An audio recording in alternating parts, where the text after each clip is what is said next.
सरकारे होर नमाज वास्ते उठे, ख्याल आया नमाज पढ़नी है तो नमाज दे विच दरूद भी लाजम है।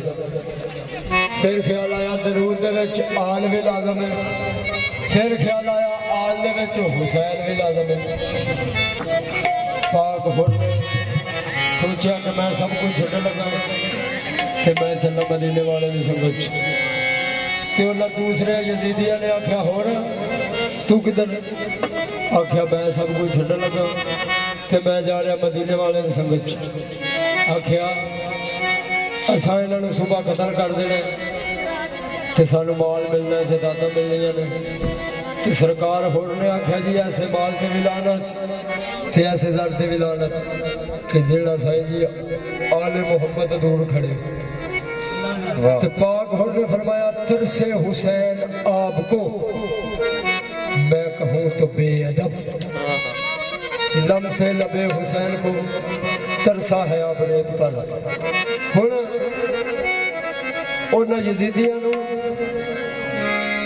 मेरे मौला दा तारुफ कराया। सरकारे हुसैन दे खैमे वाल इशारा करके पता की फरमाते ने मुस्तफा वाले मुस्तफा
Who